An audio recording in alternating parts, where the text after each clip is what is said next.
어제 이어가지고요. 분향단에 대한 목적에 대해서 말씀을 목적. 분향단이 뭔가? 왜 분향단을 했는가? 분향단은요, 재단 들어가면서, 요 재단 들어가면서요, 맨 정면에 번제단이 있고, 물두멍이 있고, 정면에 보이는 게 분향단이잖아요? 그러니까, 왜 분향단을 만들었는가? 분향단 목적을 말씀을 드리고자 합니다. 분향단을 번제단과 혼동해서는 안 된다는 거죠. 옆에 뭐가 있죠? 여기 번제단이 있고, 요 안에 분향단이 있잖아요. 그러니까, 분향단은 완전히 금으로 만들었고, 번제단은 노수로 만들었고, 완전히 달라요. 그러니까, 분향단은 하나님께 올리는 예배를 예표하는 것이고, 그리스도의 중보기도, 바로 기도의 실천이라고 했죠. 그리스도의 향기를 올려주던 거, 활동가를 연하고, 향기로 향을 얘기하셨잖아요. 그런데 번제단은 제물을 드리는 곳, 노단이죠. 바로 그리스도께서 흘리신 피의 공로를 근거해가지고 바로 짐승을 잡아서 태우는 것이 번제단이죠. 완전히 다르다는 거죠. 그러니까 분향단과 번제단을 혼동해서는 안 된다는 것입니다. 분향단은 희생제물을 잡는 곳이 아니었다는 거죠. 죄인을 위해 가지고 제물은 오직 성소 밖에 있는 번제단 위에서만 올려졌고, 분향단 외에는 오로지 하나님께 들어지는 향기로운 향망을 올릴 수 있었다는 것입니다. 그런데 분향단 외에는 피워질 분향단의 불씨는 다른 데서 취할 수 없었고, 오직 번제단의 불꽃에서만 취할 수 있었다는 것입니다. 무슨 얘기죠? 반드시 분향단에 피우는 그 불꽃 향은 번제단에서 불 피운 거, 이걸 가지고 여기 불을 붙여야 됐다는 거죠. 근데 번제단은 어떤 불이었죠?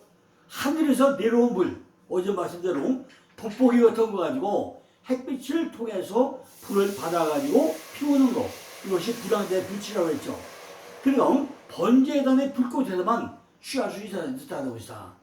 분향단의 불꽃은 그냥 붙이는 게 아니라 번제단에 피워오는 불꽃에서 붙여다가 불을 붙였다는 거죠.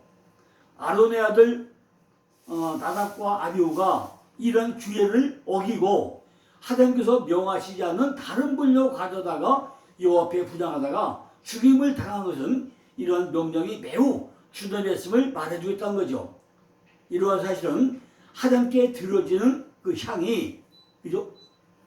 그리스도께서 흘리신 피의 공로를 근거로 하여 함을 말해주겠다는 것입니다. 이와 같이 우리들에게 나오는 향기로운 선한 행위 역시 그리스도의 사랑과 보혈을 근거로 해야 한다는 것입니다. 따라서 세속인이 아무나 선한 행위를 한다고 하더라도 이것이 그리스도의 사랑으로 행하는 그리스도인이 심히 적은 선행이라도 할 그것과 비교할 수 없다는 것이고 하나님께 상대될 수 없다는 것입니다. 그러니까 믿음 안에 없는 사람이 아무리 선행을 많이 한다고 하더라도 믿는 자가 조그마한 선행을 하더라도 이것이 하나님 앞에서는 크게 더 칭찬을 받는다는 그런 의미죠. 무엇보다 중요한 것은 그리스도를 믿는 믿음이 너무너무 중요하다는 것입니다. 왜냐하면 하나님께서는 그리스도를 아는 것과 믿는 것 자체가 최대의 선이기 때문이라는 거죠. 그러므로 우리는 할 수 있는 대로 힘써 선을 행하되 맹목적이거나 이기적이 아닌 그리스도의 사랑으로 선을 행하는 그런 자들이 되어야 한다는 것입니다. 하나님이 다른 성소 기구의 경우에는 그 자료와 구조에 대해 가지고 먼저 말씀하신 것과 다르게 출애굽기 30장에서는 분향단을 만들려고 하신 목적이 먼저 기록되어 있는 것을 볼 수가 있습니다. 출애굽기 3장 1절 전반에 너는 분향단을 만들지라고 기록되어져 있습니다. 분향단은 향을 태우기 위한 목적이 있다는 것을 먼저 말해주고 있다는 거죠. 그러면 향을 태운다는 것에는 어떤 영적인 의미가 내포 있는 것이냐, 그것이 중요하잖아요. 첫 번째는 대제사장이신 예수 그리스도가 성도들을 위해 가지고 하나님 앞에서 중보 기도하신다는 것을 의미하고 있다는 거죠. 중보기도. 중보기도가 뭐죠? 중보기도는 오직 예수님만이 할 수 있는 것이 중보기도 아닙니까? 다른 사람이 아무리 중보기도를 한다고 해도 표현이 너무 잘못했다는 거죠. 중보기도는 오직 누구만 할 수 있다고요? 예수님만 할 수 있다는 거죠. 근데 우리는 교회에서 뭐예요? 전부 다 중보기도하자 중보기도 하고 잘못 설명했다는 거죠. 우리가 하면 뭐죠? 도고기도 아니면 중재기도 이것이 우리는 중보기도를 할 수 없다는 거죠. 오직 중보기도는 그리스도 그분 한 분밖에 못한다는 것입니다. 중보라는 게 뭐예요? 중보, 메디테스, 메소스 바로 메디테스 거기서 유래했는데 오직 중개인 그 의미하죠. 예수 그리스도에게만 해당되는 단어라는 것입니다. 중보기도는 대제사장이 되시는 예수 그리스도만이 할 수 있다는 것입니다. 그러니까 예수님이 지금도 하나님 보좌 우편에 앉아가지고 우리를 위해서 기도해 주신 것이 진정한 중보 기도라는 것입니다. 히브리서 7장 25절에 그러므로 자기를 힘입어 하나님께 나아가는 자들을 온전히 구원할 수 있으니 이는 그가 항상 살아서 저희를 위하여 간구하시더라고 기록되어 있습니다. 제사장의 역할은 백성이 하나님께 나아갈 수 있도록 중보하는 데 목적이 있다는 것입니다. 다시 말해서 제사장은 하나님과 인간이 만나가지고 교제할 수 있는 교랑 역할을 한다는 말입니다. 예수 그리스도는 자기를 향하는 우리를 하나님께 나아갈 수 있게 한다는 것입니다. 뿐만 아니라 우리를 온전하게 구원하신다는 거죠. 왜냐하면 그는 완전하고 영원한 제사장이 되셔가지고 우리를 위해서 중보하시기 때문이라는 것입니다. 물론 이 중보는 그의 혈통과 그의 활동과 밀접한 연관이 있다는 거죠. 즉 그는 항상 살아계셔서 우리를 위해서 하나님께 간구하는 분이기 때문이라는 것입니다. 그는 또한 시험받는 자들 능히 도우신다고 히브리서 2장 18절에 설명하죠. 우리의 연약함을 채우란다고 히브리서 4장 10절에 설명하고 있고 때를 따라 도우시는 일을 한다고 히브리서 4장 16절에 설명합니다. 의인의 간구는 역사가 힘이 크다고 야고보서 5장 10절로 설명하고 있죠.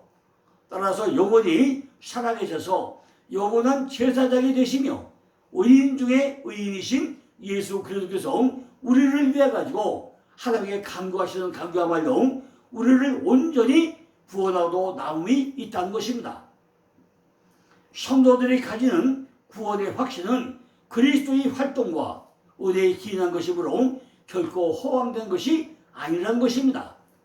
예수 그리스도는 영원히 살아계시고 우리를 위해서 지금도 간구하고 계시다는 분명히 우리가 믿어야 된다는 거죠.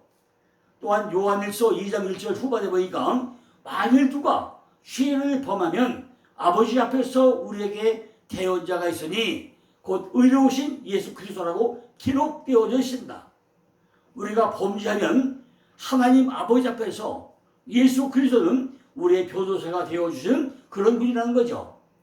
하나님 아버지, 저 사람이 비록 죄를 지었지만 저 사람은 나를 믿는 사람입니다. 그러니까 저 사람의 죗값을 제가 대신 줄 테니 용서해 주세요. 이렇게 변호하는 분이라는 거예요.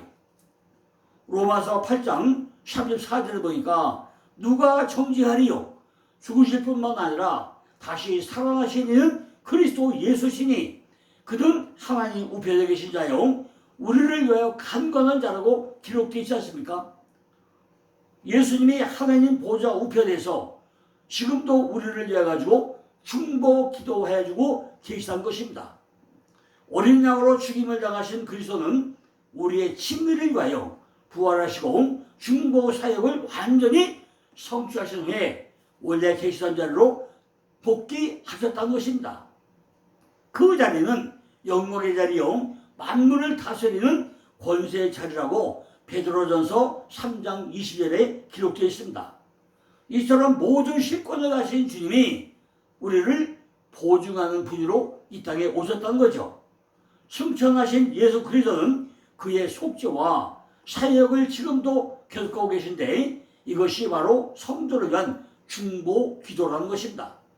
그러므로 자기를 힘입어 하나님께 나아가는 자들을 온전히 구원할 수 있으니 이는 그가 항상 살아서 저희를 위하여 간구하시면하고 히브리서 7장 20절로 설명하죠. 이 구절은 바로 중보의 그리스도를 잘 설명해 주고 있습니다. 그러니까 이 뭐라고요? 부당단의 목적이 뭐라고요? 게토레토. 바로 대제사장은 중보 기도의 분양은 바로 기도죠. 상이 바로 기도죠. 중보 기도의 목적이 있다는 것입니다. 중보 기도. 그러므로 성도는 우리를 의롭다 하시는 하나님, 속죄의 제물로 돌아왔다가 우리를 위해서 부활하셔서 하나님 우편에 서서 지금도 간구하시는 그리스도를 믿기 때문에 우리들은 구원의 확신 가운데 거할 수 있게 된다는 것입니다. 그러나 출애굽기 3장 7절에 보니까 아론이 아침마다 그 위에 향기로운 향을 사르되 등불을 정리할 때에 산을 찌며라고 기록되어 있는 것을 볼 때 분향의 1차적인 주체가 대제사장 아론이라는 사실을 못 박아서 마시먹었다는 것입니다. 그러니까 대제사장이 향을 사른다는 것은 1차적으로 대제사장이신 예수 그리스도께서 우리를 위해 가지고 중보하시는 것을 의미하고 있다는 거죠. 그래 누구라고요? 바로 대제사장이 누굴 우리가 중보기도 하는 것. 이것이 분향단의 목적 중의 목적인 것입니다. 그러나 분향이 대제사장의 임무는 또 아니었다는 거죠. 일반 제사도 또 할 수 있었다는 것입니다. 출애굽기 3장 9절 보니까 너희는 그 위에 다른 향을 사르지 말며 번제나 소제를 드리지 말며 전제의 손을 붙지 말며라고 기록되어 있습니다. 여기서 주체가 너희라는 복수로 사용되고 있는 것을 볼 수 있다는 것입니다. 일반 제사들도 부당할 수 있었다는 사실을 알 수 있다는 거죠. 아론의 아들들인 나답과 아비후도 다른 불로 분향을 했다가 불이 나와 다 죽고 말하지 않았습니까? 그래서 일반 제사장이 향을 산다는 것은 성도들이 하나님 앞에 나아가 기도한 것을 의미하고 있다는 거죠. 시편 140편 2절에 보니까 나의 기도가 주의 앞에 분향과 같이 되며 나의 손드는 것이 저녁 제사같이 되게 하소서라고 기록되어 있습니다. 분향과 기도가 서로 연결되는 것을 우리에게 보여주고 있다는 거죠. 그리고 누가복음 1장 9절 10절에 보면 제사장의 전례를 따라 제비를 뽑아 주의 성소에 들어가 분향하고 모든 백성은 그 분향하는 시간에 밖에서 기도하더니라고 기록되어 있습니다. 여기 등장하는 제사장은 바로 사가랴이죠. 사가랴는 제비를 뽑아가지고 주의 성소에 들어가 분향할 수 있는 특권을 얻었다는 것입니다. 이는 제사장으로서 일생 중 단 한 번밖에 주어지지 않는 매우 중요하고 소중한 기회였다는 거죠. 그는 이 기회를 형식적으로 향을 사르려 허비하지 않고 하나님께서 더욱 기뻐하시는 향기로운 기도를 드렸다는 것입니다. 그 순간 밖에서는 백성들의 기도가 향기로운 제물이 되어가지고 타오르고 있었다는 것입니다. 주의 사자로서 인간을 찾아오는 천사는 하나님의 뜻을 인간에게 전달한다고 계시록 1장으로 기록되어 있죠. 그 뜻을 이루기 위해 가지고 성도들은 인도하고 보호하고 여러 가지 역할을 감당하고 한다는 거죠. 사가랴가 주의 사자를 만났다면 하나님의 크신 성업이 그를 통하여 이루어져야 될 거라는 축복이 의미가 있다는 것입니다. 하나님은 하나님의 마음에 합한 자를 찾아가지고 거룩한 기름을 부은다고 시편 89편 20절에 나오죠. 신령과 진정으로 참 예배를 드리는 자를 찾는다고 요한복음 4장 23절에 기록되어 있습니다. 그가 분향할 때 백성들은 기도했다고 한 거죠. 분향과 기도가 연결되어 있다는 것이다 이렇게. 계시록 5장 8절에 보면은 색을 취하심에 내 생물과 24장로들이 어린애 앞에 엎드려 각각 검은 고와 향이 가득한 금대접을 가졌으니 이 양은 성도들의 기도들이라고 기록되어 있습니다. 요한의 환상은 본문에서 결정을 이루는데 그 장면을 묘사보다는 네 생물과 입사 장로가 보좌를 중심으로 원을 형성해가지고 서 있고 그 중앙에 어린 양이 서 있다는 표시죠. 그리고 네 생물과 입사 장로는 각각 검은 고와 향이 가득한 금대접, 곧 성도들의 기도가 든 그런 대접을 들고 어린 양 대신 예수 그리스도를 찬양하기 위해 가지고 엎드려 있었다는 것입니다.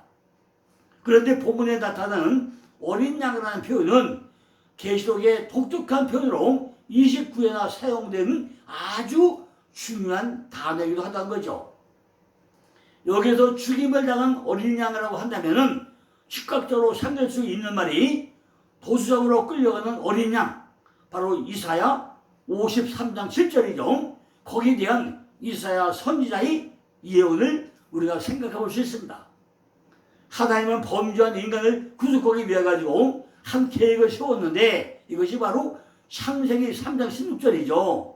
때가 되자 하나님은 독생자 예수 그리스도를 이 땅에 보내셨고 예수께서는 그의 사역을 수행하기 위해 가지고 갖은 고난을 다 겪으신 후에 마지막에는 십자가에서 죽임을 당하시되 마치 어린 양이 도수장으로 끌려갈 때도 잠잠하고 순응하듯이 하나님의 뜻에 순종하여 사역을 감당했다고 이사야 53장에서 쭉 설명을 합니다. 하지만 인간 예수 그리스도께서는 결코 죽음이 지배 아래 있을 수 없었다는 거죠. 그래서 하나님은 그를 다시 살리셨고 하늘에 올리사 하늘 보좌에 앉히셨으며 세상을 다스리고 심판하는 권세를 주셨다는 것입니다. 요한의 환상은 바로 이러한 예수 그리스도를 모습으로 보여주겠다는 거죠. 그 어린 양 대신 예수께서는 아직도 죽임당한 흔적을 갖고 있다는 것입니다. 이는 모든 사람으로 하여금 그의 사역이 완벽했음을 알게 하기 위한 거라는 거죠. 마지막 때에도 성도들도 그를 보고 그를 찌르는 자들도 그를 볼 거라고 계시록 1장 7절에 기록되어 있죠. 그래가지고 성도들은요 감사의 찬양을 할 것이며 그를 찌르는 자들과 모든 땅의 족속은 애곡하게 될 거라고 설명되어 있습니다. 이처럼 향을 태우는 것이 성도의 기도를 예표하는 것을 확실하게 보여주고 있다는 거죠. 향은 우리들이 기도를 설명합니다. 그리고 향은 하나님을 향한 찬미를 의미합니다.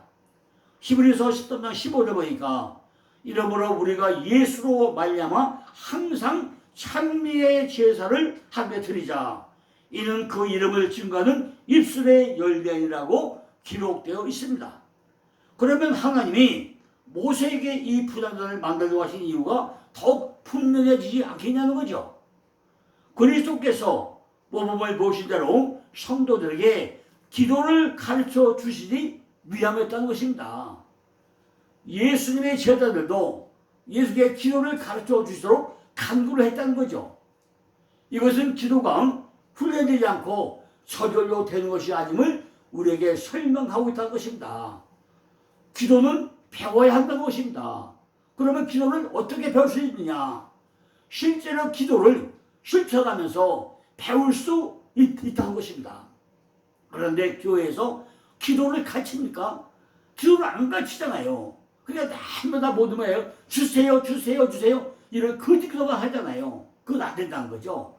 제가 만든 책 중에요. 성경에 나오는 기도에 관한 모든 책을 하나 만든 적이 있습니다. 만든 게 있습니다. 이 책이요.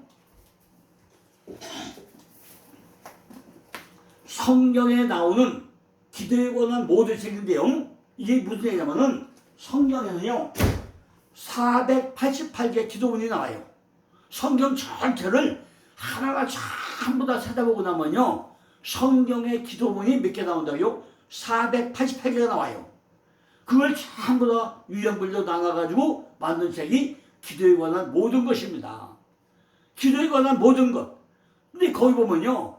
하늘이 하나님 들으시고 설명했지 주세요 주세요 그 기도하는 게 한 개도 없어요. 그러니까 우리는 기도를 어디서 배워야 된다고요? 성경은 말씀 안에서 배워야 된다고요. 성경 말씀 안에서. 성경을 읽고 하다 보면 그 안에 기도문이 몇 개 나온다고요? 488개가 나옵니다. 그걸 배워야 돼요. 실제로 기도를 실천하면서 우리가 성경을 읽으면서 배울 수 있다는 것입니다. 기도에는 찬양과 고백과 감사와 간구 요소가 있어야 하는데 이러한 이론적인 모든 건 얼마든지 배울 수 있어요. 아, 기도는 찬양과 고백과 감사와 기도한다 이렇게 이론적으로 가르칠 수 있는데 그것이 현실적으로 맞느냐는 거예요. 이런 기도는 이론만 배운 게 기도는 아니라는 거죠. 이론과 실제는 완전히 다를 수가 있다는 것입니다. 머리로 이론적인 기도를 배우는 것도 중요한 일이지만은 실제로 예배당에 와가지고 내가 몸소 체험하면서 기도함으로 훈련을 해가지고 기도가 무엇인지 진정으로 알게 되는 것이 더욱 중요하다는 거죠. 성경 말씀을 하나하나 읽어가면서 이것이 하나님이 향한 기도구나, 이것이 솔로몬의 기도구나, 이것이 사무엘의 기도구나, 이것이 누구의 기도구나, 이걸 전부 다 본받아가지고 우리가 실천하는 것이 더욱더 중요하다는 것입니다. 매일 새벽 기도하는 것은 한 번도 나온 적이 없고 앞으로 나올 계획이 없이 영원히 없을 것이라고 말하는 성도들이 얼마나 많이 있습니까? 새벽 기도하고 나온 탐산 사람, 금요 철하고 탐산 사람이 얼마나 많이 있습니까? 오직 뭐예요? 주일날 예배만 나오는 성도가 얼마나 많이 있냐는 거예요. 금요 철학기도 한번 나오지 않고 기도 훈련을 할 수 있습니까? 안 되잖아요. 이렇게 우리는 훈련을 받아야 된다는 거죠. 출애굽기 3장 7절로 8절에 보면은 제사장들은 아침에 순금등들을 정리할 때 향을 피우고 저녁에 등불을 켤 때도 향을 피우라고 기록되어 있습니다. 종교개혁가 마틴 루터가 부모가 자녀들에게 아침과 저녁에 기도를 가르치라고 설명하고 있다는 거죠. 조석으로 분양하듯이 어떻게 조석으로 분양하듯이 우리가 아침과 저녁에 기도를 가르쳐야 한다는 거예요. 부담단의 목적은 향을 올리는 것이지만 향을 올리는 것은 궁극적으로 성도들에게 기도를 실천하러 계시해주고 있다는 것입니다. 오늘날 예수를 믿지 않은 우상 숭배자들이 장례시에 소독하거나 냄새 가다고 막 향을 피우잖아요. 이것이 향내가 얼마나 지독해요. 이걸 다 알잖아요. 부당한 건 모아야 한다고요? 오직 귀신에게 하는 거 아닙니까? 우리는 기도로서 향불을 올려야 된다. 기도로서. 그 장례식 가서 향을 피우는 거는요, 우상과 귀신을 숭배자 하는 것이 성도가 할 일은 아니라는 것입니다. 부당만은 예표이고 실제는 성도가 하나님 앞에 엎드려 기도하는 것을 가르치는 것 아니겠습니까? 성도는요, 깨끗한 마음으로 하나님께 예수님의 이름으로 기도를 해야 되는데, 오기도 이야기했잖아요. 예수님의 이름이 뭔지 모르고 중에 연불같이 예수님으로 기도한다 하면 예수님이 듣겠냐고요. 우리가 확실하게 예수님의 이름이 뭔지 그걸 파악하고 나서 그 이름으로 불러야 될 거 아닙니까?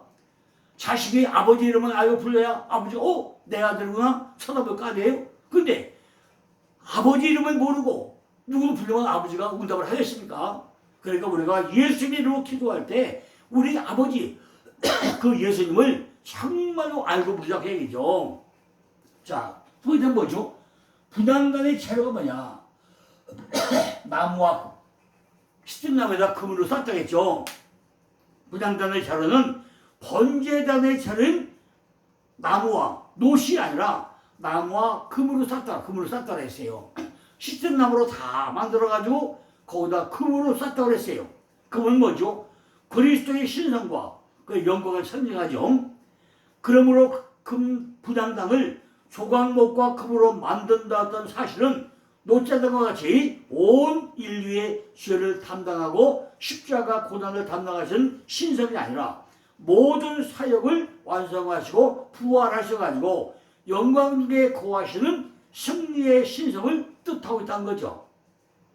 즉 노제단에서 희생 제물을 잡고 난 후에 지펴진 불씨 가지고 분향단에서 하나님께 향기로운 향을 피워 올렸던 것처럼 그리스도 역시 십자가에서 희생의 고통을 감당하신 후에 승리의 부활로 영광을 받으셨다는 것입니다.